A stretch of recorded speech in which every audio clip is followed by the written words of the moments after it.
Students, पिछले lecture में हमने आइडियल सॉल्यूशन के बारे में पढ़ा था। इस वाले लेक्चर में हम राउल्ट्स लॉ को डिस्कस करेंगे। राउल्ट्स लॉ को मैंने यहाँ पे दो पार्ट्स में डिवाइड कर लिया है। पहला लिक्विड लिक्विड सॉल्यूशन के लिए और दूसरा लिक्विड सॉलिड सॉल्यूशन के लिए। लिक्विड लिक्विड सॉल्यूशन में क्या होगा, सॉल्यूट और सॉल्वेंट दोनों ही लिक्विड फॉर्म में होंगे, जबकि लिक्विड सॉलिड सॉल्यूशन में सॉल्यूट है वो सॉलिड होगा और सॉल्वेंट है वो लिक्विड होगा।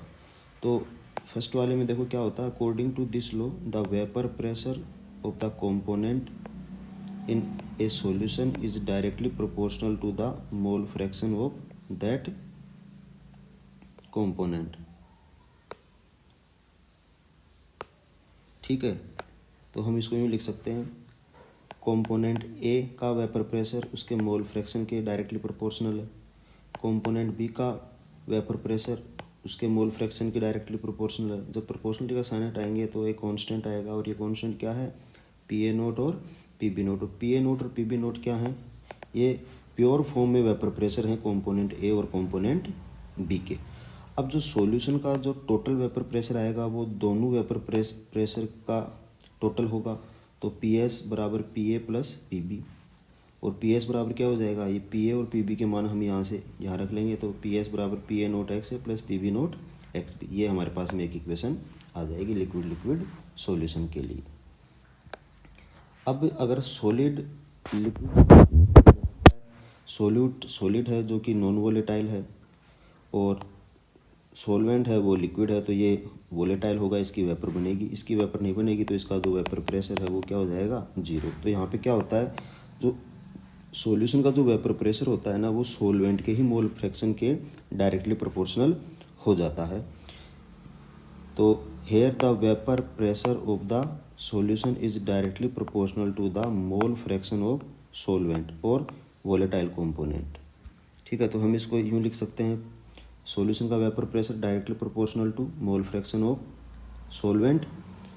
प्रोपोर्शनलिटी को हटाएंगे तो एक कांस्टेंट आएगा पी बी नोट। तो ये पी बी नोट यहाँ पे क्या है, सॉल्वेंट का vapour pressure of solvent in pure form.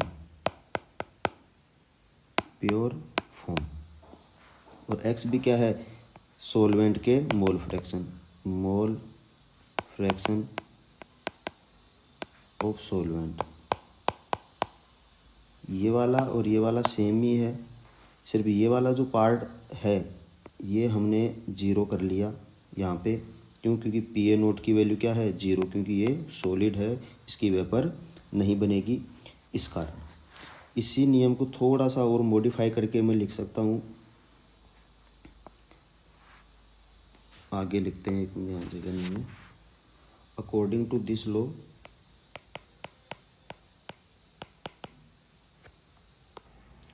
तो देखिए इसको कैसे लिख सकते हैं, according to this law the lowering of vapour pressure is directly proportional to the mole fraction of non volatile solute.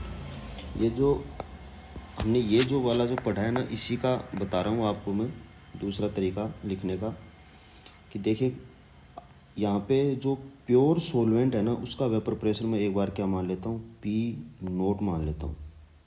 अब आपको पता है, जब सॉल्वेंट के अंदर जब मैं बाहर से कोई सॉल्यूट डिजोल्व करूँगा तो सीधी सी बात है उसका वेपर प्रेशर क्या होगा, कम होगा, क्योंकि कुछ पार्टिकल सॉल्यूट के भी आ जाएंगे सरफेस पे, जिससे वेपर पूरी नहीं बन पाएगी और वेपर प्रेशर में क्या आ जाएगी, कमी आ जाएगी। तो सॉल्यूशन का जो वेपर प्रेशर होगा वो वेपर प्रेशर क्या हो जाएगा, कम हो जाएगा। और वो डिपेंड किस पे करेगा, जो सॉल्यूट के जो मोल फ्रैक्शन है उस पर डिपेंड करेगा।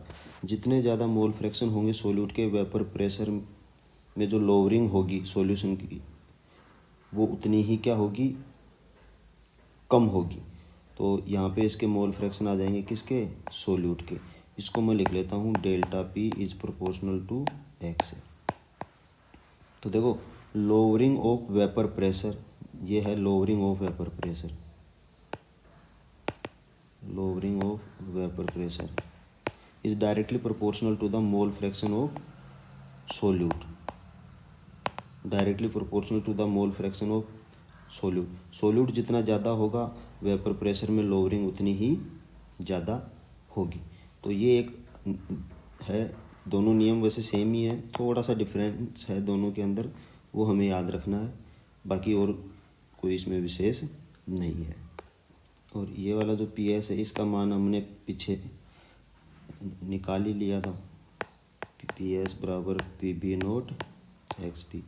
चाहो तो ये वैल्यू यहाँ पे हम पुट कर सकते हैं। ये प्योर के लिए, प्योर सोलवेंट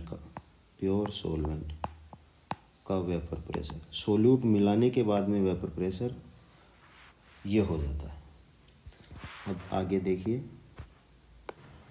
एक छोटा सा अल्टरनेट हम इसका लिखते हैं। देखो, सॉल्यूशन का वेपर प्रेशर पी एस बराबर P A plus P B, P A बराबर P A nought X A plus P B nought X B. क्योंकि हमें पता है कि X A plus X B बराबर 1 होता है, तो एक्स ए बराबर हो जाएगा 1 minus X B. So P S बराबर पी ए नोट, इस एक्स ए की जगह पे मैं लिख देता हूँ 1 minus X B plus P B nought X B. इसको थोड़ा सा सोल्व कर लेते हैं, P A nought minus P A nought X B plus P B nought X B. अब यहाँ पे क्या होगा,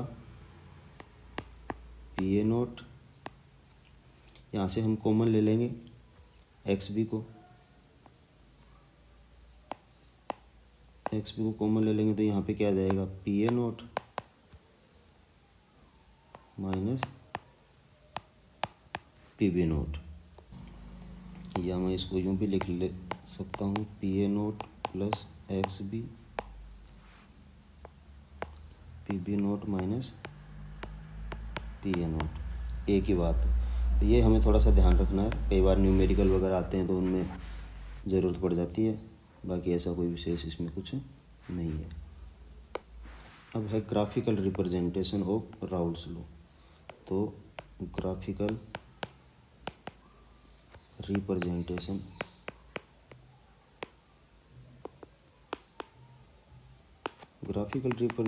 के लिए देखो क्या करना है, पहले एक डायग्राम बना देता हूँ मैं। इस तरीके का आपको एक डायग्राम बनाना है। देखो इधर साइड में समझ लेते हैं थोड़ा सा एक बार इसको। ये मेरे पास में एक बीकर है जिसमें मैंने सॉल्वेंट को फिल कर रखा है, ठीक है, प्योर सॉल्वेंट है ये, प्योर सॉल्वेंट जिसमें मैंने कोई भी सॉल्यूट डिजोल्व नहीं कर रखा है। अब यहाँ पे मोल फ्रैक्शन एक्स बी का जो मान होगा वो क्या होगा, 1, एक्स बी इक्वल टू 1, और जो एक्स ए है वो क्या है, 0। तो इस कंडीशन में सॉल्वेंट का वेपर प्रेशर मैक्सिमम होगा, पी बी नोट मैक्सिमम होगा। तो मैं यहाँ लिख लेता हूँ पी बी नोट मैक्सिमम। अब जैसे जैसे मैं इसमें सोल्यूट को डिजोल्व करूँगा, मतलब ए के मोल फ्रैक्शन को बढ़ाऊँगा, पहले तो 0 था, अब मैं सोल्यूट को क्या कर रहा हूँ, ऐड कर रहा हूँ। तो सोल्यूट को जब मैं ऐड करूँगा तो इसका जो वेपर प्रेशर है वो वेपर प्रेशर क्या होगा, धीरे धीरे कम होगा, धीरे धीरे कम होगा, और लास्ट में कहाँ पे आ जाएगा, 0 पे आ जाएगा। अब यहाँ पे क्या है, सोल्यूट, तो सोल्यूट का वेपर प्रेशर मैंने मान लिया यहाँ पे P A note pure form में, ये हमारा सोल्यूट है, इसका वेपर प्रेशर हमने ये मान लिया प्योर फॉर्म में यहाँ पे। तो इसका वेपर प्रेशर जब मैं इधर जाऊँगा, राइट हैंड साइड में जाऊँगा, तो इसका वेपर प्रेशर क्या होगा, कम, क्योंकि सॉल्वेंट के मॉलिक्यूल बढ़ रहे हैं, लास्ट में जाके ये भी क्या हो जाएगा, 0। तो अब हम यहाँ पे देखो वेपर प्रेशर सब मैक्सिमम, इसका मतलब यहाँ पे एक्स भी क्या है, 1, और एक्स ए क्या है, 0, और यहाँ पे एक्स ए क्या है, मैक्सिमम, और एक्स बी क्या है, 0। ये हो गया वेपर प्रेशर। और जो नेट सॉल्यूशन का जो वेपर प्रेशर होगा वो ये होगा, पी एस बराबर P A plus P B. यहाँ पे सोल्यूट और सॉल्वेंट दोनों ही वोलेटाइल हैं, तभी तो वेपर प्रेशर आ रहा है। नहीं तो वेपर प्रेशर आता ही नहीं। अगर सॉलिड होता तो यहाँ पे वेपर प्रेशर नहीं दिखा पाते हम इस जगह पे। यहाँ दोनों को ही हमने क्या मान रखा है, लिक्विड फॉर्म के अंदर मान रखा है। तो ये एक इस तरीके से ग्राफ आ जाएगा और यहाँ पे ये आ जाएगा पी के लिए, पी बराबर पी नोट एक्स बी, और ये किसके लिए है, ये पी बराबर पी नोट एक्स के लिए है, और दोनों का टोटल ये होगा यहाँ पे। ठीक है, तो ये था राउल्ट्स का नियम और उसका ग्राफिकल रिप्रेजेंटेशन। नेक्स्ट क्लास में हम राउल्ट्स के नियम से विचलन को स्टडी करेंगे। Thank you.